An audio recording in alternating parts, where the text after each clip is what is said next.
नमस्कार प्यारे साथियों, आपका स्वागत है हमारे यूट्यूब चैनल में। और आप देख रहे हैं डीएलएड फोर्थ सेमेस्टर के लिए हमने आपका मैथ स्टार्ट किया है, जिसमें आपका चैप्टर नंबर 6 चल रहा है, यानी सांख्यिकी। और इसमें हम आपको 7 वीडियो ऑलरेडी अपलोड कर चुके हैं। इससे पहले आपके बहुत ही इंपॉर्टेंट कॉन्सेप्ट में आपको करा चुका हूं, तो आप जरूर से उन वीडियोज़ को देख लीजिएगा और इस वीडियो में अंत तक बने रहिएगा, ताकि आज देखिए इस वीडियो में हम बात करने वाले हैं सतत श्रेणी से बहुलक ज्ञात करना। तो इसको आप अच्छी तरीके से समझ सकें, इसलिए मैं आपको यहाँ पे पूरा डिटेल में वीडियो देने वाला हूँ और अच्छे से आपको समझाने वाला हूँ। तो इससे पहले की वीडियो आपको आशा करते हैं सब कुछ अच्छे से समझ में आया होगा। कोई भी डाउट है तो आप जरूर से पूछ लीजिएगा। तो चलिए चलते हैं, वीडियो को स्टार्ट करते हैं। तो देखिए साथियों, आप स्क्रीन पर देख रहे होंगे, यहाँ पे अब चलेगी आपकी सतत श्रेणी के बहुलक ज्ञात करना। कैसे ज्ञात करते हैं? इसमें सबसे पहले ऊपर बताई गई समूहन विधि से यह ज्ञात कर लेते हैं कि बहुलक किस वर्ग में स्थित है। यानी ऊपर जो हमने इससे पहले समूहन विधि आपकी पढ़ी थी, यानी ग्रुपिंग जो मेथड से आपको बहुलक निकालना था, वो मैंने पूरी आपको समझाई हुई थी। तो आपने नहीं देखी वीडियो तो पहले वाली, इससे पहले की वीडियो जरूर से देख लीजिएगा, ताकि अभी आपका जो कॉन्सेप्ट है वो बहुत और जल्दी से क्लियर हो जाएगा। इस वर्ग को बहुलक वर्ग यानी मॉडल क्लास कहते हैं। तो इस वर्ग में जो बहुलक होता है उसे क्या कहते हैं? मॉडल क्लास कहते हैं। ठीक है। फिर बहुलक की वास्तविक स्थिति निम्नलिखित सूत्र से ज्ञात कर लेते हैं। तो हम क्या करते हैं, ये सूत्र लगा देते हैं और इस सूत्र से हमारी वास्तविक स्थिति पता चल जाती है बहुलक की कि क्या होगी। तो देखिए, बहुलक बराबर होता है L plus 2F1 minus F0 बट्टे 2F1 minus F0 minus F2 into में आपका I हो जाएगा। तो यहाँ पर आप देख सकते हो सभी का मान दिया गया है। यहाँ पे बताया गया है कि जहाँ L बहुलक वर्ग की निम्न सीमा है, जो कि आपकी जैसे मान लो 0 से 5 जा रही है, तो यहाँ पे जो निम्न सीमा होगी वो 0 होगी, यानी लोएस्ट आपकी जो लिमिट होगी वो आपकी 0 होगी। इसी प्रकार से यहाँ पर F0 बहुलक वर्ग से पहले वर्ग की बारंबारता होती है। F0 बहुलक जो वर्ग होता है उससे पहले की होती है F0, और उसके बाद जो F1 होता है वो बहुलक वर्ग की बारंबारता होती है बहुलक वर्ग की। उसके बाद बहुलक वर्ग के अगले वर्ग की बारंबारता होती है F2, और I होता है बहुलक वर्ग की विस्तृति होती है, यानी जो इसमें जो डिफरेंस आपको देखने को मिलता है वो आपका होता है। तो किस तरीके से, तो यहाँ पे मैं इस क्वेश्चन में आपको समझा देता हूँ। जैसे देखिए, ये आप क्वेश्चन यहाँ पे देख रहे होंगे, लिखा हुआ निम्नलिखित सारणी से बहुलक ज्ञात कीजिए। तो इस सारणी से आप किस तरीके से बहुलक ज्ञात कर सकते हो, तो ये आपको बताना है। तो यहाँ पर आप देख सकते हो कि यहाँ पर आपको एक वर्ग अंतराल दिए गए हैं, सभी देख सकते हो यहाँ पे वर्ग अंतराल दिए गए हैं। उसके बाद आपको यहाँ पे विद्यार्थियों की संख्या दी गई है, विद्यार्थियों की संख्या दी गई है। तो इन प्रकार के क्वेश्चन में क्या करा जाता है, इनमें वर्ग अंतराल दिया जाता है, जहां पर हमको निकालनी होती है कौन सी, यहाँ पर जो अभी आप कौन सी श्रेणी यूज कर रहे हैं, सतत श्रेणी। सतत श्रेणी इसका आप प्रयोग कर रहे हैं जिससे आपको बहुलक निकालना है। तो इस प्रकार के प्रश्नों में सतत श्रेणी लगती है। ठीक है। अब मान लीजिए एग्जाम्पल के लिए, आप मान लीजिए कि आपकी जो बारंबारता यानी जो आपका बहुलक है वो मान लीजिए इस श्रेणी के अंतर्गत आया। जैसे कि आप देख सकते हो सबसे ज्यादा बार क्या है, यही है। यानी सबसे ज्यादा बार जो नंबर आप देख रहे हो विद्यार्थियों की संख्या है, सबसे ज्यादा किसकी है, 241 की है। तो जैसे मान लो कि यही 241 है आपका। तो इसका मतलब मैं यहाँ पे आपको वो समझाना चाहूँ कि F0 कहाँ होता है, F1 कहाँ होता है, F2 कहाँ होता है। तो ये जो 195 आपको दिख रहा है ये F0 है। ठीक है, F0 है। यहाँ पे 241 दिख रहा है ये F1 है, और यहाँ पे 117 दिख रहा है ये F2 है। समझ गए इन सबको? F2 है। यहाँ पे जो 10 दिख रहा है ये लोअर लिमिट है, यानी L का वैल्यू है। और यहाँ पे जो I होगा वो क्या होगा, आप इसे डायरेक्ट सूत्र में रखोगे ना तो फिर भी इसका आंसर निकल जाएगा। तो I जो होगा वो यहाँ पे डिफरेंस को क्रिएट करता है कि डिफरेंस कितना है। तो यहाँ पे देख सकते हो 5 का डिफरेंस, 5 के वर्ग अंतराल पे ये सभी चल रही है। तो 5 का यहाँ पे वर्ग अंतराल दिख रहा है। तो यहाँ पर ये सभी चीज आपकी आ जाती हैं। अब इसके बाद आप सूत्र लगा सकते हो, इन सभी को सूत्र में रख सकते हो, आसानी से निकाल सकते हो। परंतु आपको यहाँ पे ग्रुपिंग मेथड से निकालना है, आपको ग्रुप भी बनाने हैं इसके, उस हिसाब से निकालना। जैसे कि पिछली हमने क्लास जब दी थी तो आपको ये चीज़ समझाई हुई थी कि किस तरीके से चीज़ जो है वो आपकी वर्क करती है। ठीक है। तो आशा करते हैं आपको जरूर से वो चीज़ याद होगी, आपने वीडियो देखी होगी। तो यहाँ पे देखिए 0 से 5 तक के ग्रुप की बात करेंगे, तो इसमें क्या करते हैं हम 6 यहाँ पे स्तंभ बना लेते हैं। तो पहला स्तंभ, दूसरा स्तंभ, तीसरा, चौथा, पांचवा, छठा, तो इस तरीके 6 स्तंभ बना लेते हैं। अब देखिए 6 स्तंभ बनाने के बाद आपको क्या प्रोसेस करनी है, एक स्तंभ छोड़ने के बाद यहाँ पे लिखना है 1 + 2। 1+2। यहाँ तीसरे वाले पे लिखना है 2+3, 2+3। चौथे वाले पे लिखना है 1+2+3। ठीक है, इस तरीके से सही से लिख दूं मैं 1+2+3। ये आपका हो गया, यहाँ पे ये प्लस है इसका। इसके बाद पांचवें में लिखना है आपको 2+3+4। ये आपको लिखना है पांचवें में। ठीक है, ये आपको लिखना है पांचवें में। इसके बाद छठे में लिखना है आपको क्या, यहाँ पे लिखना है 3+4+5। अब ये क्या होता है अभी बता रहा हूँ, पहले भी बता चुका हूँ, फिर भी बता दूंगा अभी फिर। ठीक है, तो यहाँ पर जब आप देखिए, ये तो आपको दिया हुआ है विद्यार्थियों की संख्या, इसमें तो कोई टेंशन लेने की जरूरत नहीं है। अब यहाँ पर ये 224 कहाँ से आया, 358 कहाँ से आया, 62 कहाँ से आया, 9 कहाँ से आया, ये नंबर्स कहाँ से आए हुए हैं, ये आपको जानना है। ठीक है, अब देखिए इसके लिए क्या करना है, जैसे यहाँ 1 और 2 लिखा मैंने, तो यहाँ पर आप देख रहे हो ये 1 नंबर पे है, ये 2 नंबर पे। अगर ऊपर से आप गिनते चले जाओगे तो ये 1 2 पे मिलेगा, नहीं मिलेगा। तो इन दोनों को आपको आपस में जोड़ देना है, 1 और 2 को। जब 1 और 2 को जोड़ दोगे तो आपको 224 मिल जाएगा। कितना मिल जाएगा, 224 आपको मिल जाएगा। ठीक है, जोड़ के देख लेना, 224 मिल जाएगा। इसी प्रकार से आपको नेक्स्ट स्टेप के जोड़ देने, यानी 241 और 117 जोड़ दोगे तो आपको 358 मिल जाएगा। यही प्रोसेस अपनाते जाइए। फिर आपको क्या करना है, फिर आपको 52 और 10 को जोड़ देना तो आपको 62 मिल जाएगा। इसी जगह फिर 6 और 3 को जोड़ देना तो आपको 9 मिल जाएगा। अब यहाँ पे 2 रह गया ना, तो रह जाने दो, उससे कोई मतलब नहीं है। अब यहाँ पे 2 और 3 को जोड़ना है, नंबर 3 स्तंभ बनाओगे तब आप। तो 2 और 3 का मतलब क्या हो गया, इन दोनों को जोड़ो, 2 और 3 नंबर पे ये तो है, तो इनको जब जोड़ोगे 436 हो जाएगा। फिर आप यहाँ पे 117 और 52 को जोड़ोगे तो 169 हो जाएगा। यहाँ पे 10 और 6 को जोड़ोगे तो ये आपका 16 हो जाएगा। और यहाँ से 2 और 3 को जोड़ोगे तो आपका ये 5 हो जाएगा। ठीक है, इस तरीके से आप जोड़ेंगे। तो यही अब जो नंबर में ऊपर लिखा हुआ था, इसका अब आपको अर्थ समझ में आ गया होगा कि ये इसने क्यों लिखा हुआ है। ठीक है, तो इस तरीके से जो ये बोल रहा है उसी हिसाब से हमको जोड़ते रहना है। ठीक है, अब देखिए यहाँ पे चौथे स्तंभ में ये क्या बोल रहा है, तो चौथे स्तंभ में 1 2 3 जुड़वा रहा है, यानी 1 नंबर पे ये, 2 पे ये, 3 पे ये। तो इन तीनों को इसने कहा कि जोड़ दो भाई। चलो जोड़ दिया। जोड़ने के बाद आपको आएगा 465। फिर आगे के 3 नंबर को जोड़ डालो, फिर आएगा आपका 179। फिर आगे के नंबर के तीनों को जोड़ दो, फिर आएगा आपका 11। आप जोड़ के देख सकते हो, यही आएगा। ठीक है, अब ये प्रोसेस खत्म हुई। अब ये प्रोसेस के बाद मैं आपको बताता हूँ कि अब इसमें क्या करना है। ये जो आपको दिख रहा है पांचवा, तो पांचवे में 2 3 4 जोड़ना है। तो 2 नंबर पे ये, 3 पे ये, 4 पे ये, इन सबको जोड़ना है। ठीक है, फिर इन सबको जोड़ना है, 3 3 पेयर लेना है। ठीक है, अब यहाँ पे नीचे 3 का पेयर नहीं मिलेगा तो मत मिले। 553 हो गया और ये 68 हो जाएगा। इसी प्रकार से अब आपको लास्ट वाले पहुंच जाना है। तो लास्ट वाले पे 3 4 5 जोड़ना है। तो यानी 3 नंबर कौन आया, ये। तो 4 पे ये, 5 पे ये वाला एक पेयर बन जाएगा और यहाँ से एक पेयर ये वाला बन जाएगा। तो ये दोनों को जोड़ के आपको 410 और 19 मिलेगा। तो इस तरीके से आपको इनको जोड़ लेना है। ठीक है, समझ रहे किस तरीके जोड़ना है, सब कुछ मैंने यहाँ पे लिख के आपको समझा दिया। इससे ज़्यादा क्या सरल कर सकता हूँ, सब कुछ बता दिया। आप कॉपी में लिख के इसको कर लेना। अब इसकी विश्लेषण सारणी बनेगी। तो विश्लेषण सारणी पिछली बार भी मैंने आपको समझाया था किस तरीके से आपकी विश्लेषण सारणी काम करती है। तो जितने भी स्तंभ हैं उनको इस तरीके से आप देख लो, 6 स्तंभ आपके बनाए हुए हैं। इसके बाद यहाँ पर देखेंगे अधिक बारंबारता वाले वर्गों के मान। तो अधिक बारंबारता कौन से वर्ग में ज्यादा आई है, वही हमको यहाँ पे मान आपको लिखने होते हैं। ठीक है, तो चलिए देखते हैं किस तरीके से आपको लिखने हैं। तो यहाँ पर हम पहले स्तंभ की बात करेंगे, यानी पहले स्तंभ की बात करेंगे। तो यहाँ पे देखेंगे कि आपको सबसे ज़्यादा अधिक बारंबारता किसकी है। तो सबसे ज़्यादा बारंबारता किसकी है, पहले स्तंभ में आप देखिए। तो पहले स्तंभ में सबसे बड़ा आपको जो नंबर मिलेगा वो मिलेगा 241 का।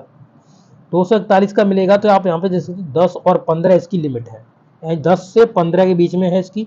तो यहाँ पर जो 10 से 15 है तो वही आपको यहाँ पे रखना है। तो यहाँ पे 1 और 2 को छोड़ दीजिए। इसके बाद 241 के लिए आपको 10 से 15 लिख देनी है। तो यहाँ पे देख सकते हो यही इन्होंने कहा हुआ है। तो स्तंभ में आपको 1 और 2 एम्प्टी कर दिया और यहाँ पे 10 से 15 लिख दिया। तो यही आपकी यहाँ पे आकार था जिसका वो दिया है, प्राप्तांक दिए गए हैं। अब यहाँ पे आप देखेंगे नेक्स्ट, तो नंबर 2 में देखिए। तो नंबर 2 में सबसे ज्यादा नंबर कौन सा आया हुआ है, यानी 358 आया हुआ है। और 358 किन को मिला के बना था, तो 1 और 2 को, यानी 2 के योग से ये बना था। तो ये जो 224 आया होगा, उसके लिए तो ये जोड़े होंगे, और ये जोड़े होंगे तो इनकी जो रेंज होगी इनके बीच में होगी दोनों के। और यहाँ पे जो 358 आया हुआ है ये 241 और 117 को जोड़ा होगा, यानी जो इनकी जो रेंज बनेगी वो 10 से 15 और 15 से 20 बनेगी। तो यही हमको रख देनी है अब, 10 से 15, 15 से 20। तो देख लीजिए यहाँ पे अब हमको क्या करना है, इन्हीं को रख देना है। तो यहाँ पे पूरा दो इनका छोड़ दीजिए, दो इनको छोड़ दीजिए क्योंकि दो ऊपर वाले तो आए नहीं है, तो इनको हम आगे वाले में इनको पुट अप कर देंगे, यानी 10 से 15, 15 से 20। तो यहाँ पे दो के छोड़े हुए तो बता दो दिया था अभी, दो के छोड़े हुए हैं, तो दो यहाँ पे ऑलरेडी यहाँ पे दो छुट गए हैं, क्योंकि ये 224 था तो ये दोनों से बना हुआ था, जो कि ये दोनों आपकी लिमिट्स जो थी आपकी ये यहाँ से हटा दी गई हैं। इसके बाद ये आगे वाले पदों में लिखी जाएंगी, तो वही आगे वाले पदों में लिखा हुआ है। ठीक है, अब आगे वाली बारंबारता देखेंगे, दूसरे की बात खत्म हो चुकी है, तीसरे में आ जाएंगे स्तंभ में। तो सबसे ज़्यादा 436 है, और तीसरे वाले के लिए हमने यूज करा था 2 और 3 को, 2 और 3 के योग से ये बने हुए हैं, यानी 2 और 3 यानी 195 और 241 से बने हुए हैं। तो इसके सामने आप देख सकते हो 5 से 10 और 10 से 15 की रेंज है, तो यही 5 से 10, 10 से 15 की रेंज आप यहाँ पे रख दीजिए। तो देखिए 5 से 10 और 10 से 15, तो यहाँ पे देख सकते हो 5 से 10 और 10 से 15 वाली रेंज यहाँ पे हमने रख दी है, तो रख लोगे आसानी से। इसी प्रकार से स्तंभ नंबर 4 में चले जाओ। तो स्तंभ नंबर 4 की बात करेंगे तो यहाँ पे सबसे ज़्यादा नंबर कौन सा रिपीट है, 465। स्तंभ नंबर 4 कैसे बना है, 1 2 3 को जोड़ के, 1 2 3 को। तो यहाँ पे देख सकते हो 1 2 3 ये तीनों हैं, तो इनके सामने की रेंज को देख लीजिए, ये जितनी भी यहाँ पे जो आपकी रेंज दे रही यही को लिखा जाएगा आपका, 0 से 5, 5 से 10, 10 से 15, तो कुछ नहीं छूटेगा, तो कुछ नहीं छूटेगा तो सीधा लिख दो। स्तंभ नंबर 4 में देख सकते हो यहाँ पे 0 से 5, 5 से 10, 10 से 15, तो सभी लिख दिया हमने क्रम से। ठीक है, इसी प्रकार से आगे बढ़ जाएंगे।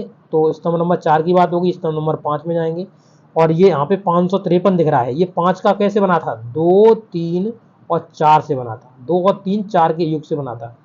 तो यहाँ पे देखिए 2 3 4, तो 2 3 और यहाँ पे 4 इनके योग से बना था। तो इनके सामने की देखिए आकार, इनका जो नंबर इन्होंने प्राप्त करे हुए हैं उसके कितने रेंज के बीच में नंबर देख सकते हो। तो यहाँ पे आपको मिल जाएगा 5 से 10, 10 से 15, 15 से 20, तो वही लिखना है 5 से 10, 10 से 15, 15 से 20।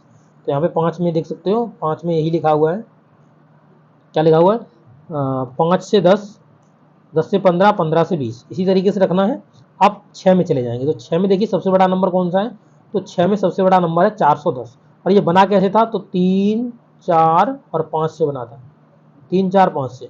तो पकड़ लीजिए 3 4 5, 1 2 3, 3 4 5 हो गया ना, 10 से 15, 15 से 20 और 20 से 25, तो यही रखना है आपको। ठीक है, तो वही लिख लेंगे यहाँ पे 10 से 15 वाले के बीच में 10 से 15 लिख लीजिए, 10 से 15, 15 से 20 और 20 से 25। ठीक, अब सभी आपकी जो साड़ी थी वो आपकी फिलअप हो चुकी है। तो यहाँ पर देखेंगे सबसे ज़्यादा बार जो वर्ग है वो कौन सा रिपीट हुआ है, तो आप देख सकते हो 1 2 3 4 5 6, तो 6 लिखा हुआ है, 6 बार ये रिपीट हुआ है, 1 2 3, तो 3 बार ये रिपीट हुआ है। और यहाँ पे देखें 1, तो 1 बार ये रिपीट हुआ है, 1 2 3, 3 बार ये रिपीट हुआ है। और यहाँ पर 1 देखेंगे तो ये 1 बार आया हुआ है। तो यहाँ पे देख सकते हो सबसे ज़्यादा बार कौन सा आया हुआ है, 10 से 15 वाला, यानी 10 से 15 वाले के रेंज में ही बहुलक निकलेगा आपका। तो 10 से 15 वाले के रेंज में बहुलक निकलेगा, देखिए लिखा हुआ है 10 से 15 के बीच में आपका बहुलक निकलेगा। तो 10 से 15 वाले रेंज को पकड़ लीजिए, जैसे मैंने अभी आपको समझाया था, इसमें 10 से 15 वाले का रेंज पकड़ लीजिए। 10 से 15 वाले का आप देख सकते हो यहाँ पे 241, और 241 है, तो यहाँ पे देखो ये 10 है ना, ये लोअर लिमिट है, 10 लोअर लिमिट हो गई आपकी। और यहाँ पर जो ये है ये आपका F1 है, ये 195 F0 है, और यहाँ पर जो ये 117 दिख रहा है ये F2 है। ठीक है, अब क्या रह गया, I रह गया, तो इनका डिफरेंस है जो वो I बराबर कितना हो जाएगा, 5 हो जाएगा। इन सभी का मान रख दीजिए, आपका आंसर निकल जाएगा, सूत्र में रखना है। ठीक है, तो ये रहा आपका फॉर्मूला रट लीजिए इसको। तो यहाँ पे फॉर्मूला है जो आपका वो है L प्लस, ये L है ना कि 1 है, L plus F1 minus F2, F1 minus F0 बट्टे में 2F1 माइनस F0 माइनस का F2 इंटू में I, तो इसी को लगा दो, आपका आंसर निकल जाएगा।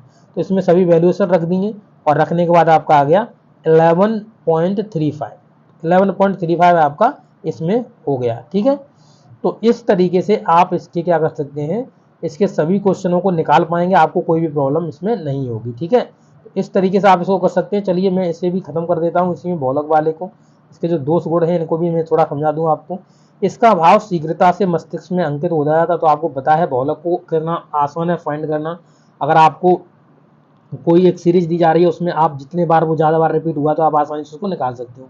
इसकी गणना सरल और प्रायः देखने के मात्र से ही हो जाती है। वही जैसे 1 1 1 3 2 2 4 इस तरीके से लिखा हुआ है, तो यहाँ पे आप देख सकते हो बहुलक कितना है, एक एक बहुलक है। वही चीज़ यहाँ पे कह रहा है ये, तो आसानी से बता सकते हो।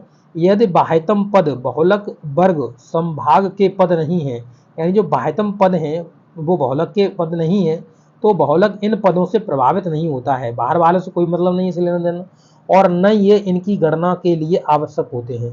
तो बाहर वाले पदों की गणना से जरूरत नहीं है, इनसे ये प्रभावित नहीं होता है।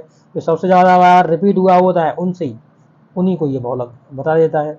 अब यहाँ पे देखेंगे नंबर 4, तो किसी वस्तु की लोकप्रियता का अध्ययन करने के लिए हम उसका क्या करते हैं, बहुत उपयोग होता है। तो ऐसे ही बहुलक का भी ज़्यादा से ज़्यादा उपयोग होता है और ज़्यादा से ज़्यादा बार आया होता है, इसलिए उसे हम बहुलक कहते हैं। सामग्री के प्रत्येक प्रदर्श में इसका एक ही मान रहता है, क्योंकि यह अधिकतम बारंबारता वाला होता है। तो अधिकतम बारंबारता मतलब जो ज़्यादा से ज़्यादा बार आया होता है उसका एक ही मान रहेगा, चाहे वो कितने बार भी आए उसे आप लिखोगे एक ही वैल्यू।